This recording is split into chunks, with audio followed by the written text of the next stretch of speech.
It is day 47 of balance, and having arrived late last night from India and having to jump straight into strategy meetings today, I have to say I'm a little bit tired. I'm going to be heading home in a few minutes and do my Buster walk on the way and take a relaxing evening. But before I do that, I wanted to recap on the week.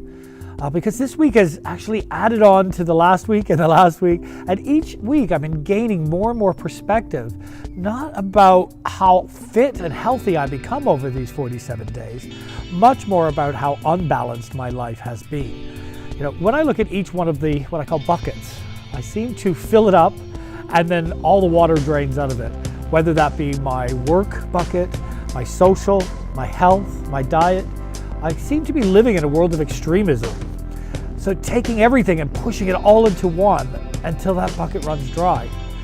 So over this last week, between working in India and then having a really great time just focusing on all of this on the flight and having some downtime during that, it has given me a very interesting and new perspective. I think I had this Hollywood version of what this 50-day challenge would look like. Every day getting fitter, happier, stronger, healthier, almost Adonis-like after 50 days. Well, that hasn't been the case. What has been the case is I've been spending a lot of time really consciously focusing on my life and the environment around me. And in that conscious environment, I've been able to see how unbalanced I had become. Letting work stressors build up. Let's start with that. Not being very happy with exactly what was happening in that work environment then led to stress. That stress impacted on the way I went to bed, checking emails at the very last minute, and trying to prepare for the next day, and then not sleeping very well, impacting on the next day. And then needing to relax. And in that relaxation, needing to actually have a glass of wine.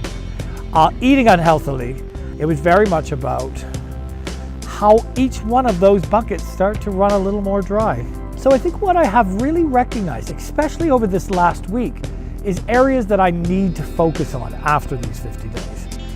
You know, writing a daily blog, doing these videos on top of a busy schedule has actually added even more increased pressure to my daily routine. So I'm looking forward to now taking a couple of days in these last few days and really just thinking about what is going to be at the end of these 50 days, how I'm going to look backwards over them, but more importantly, what's to come. How I can find more balance in both health, work, social, and each one of these areas of my life. So we've got 3 more days of balance, and let's see what it brings.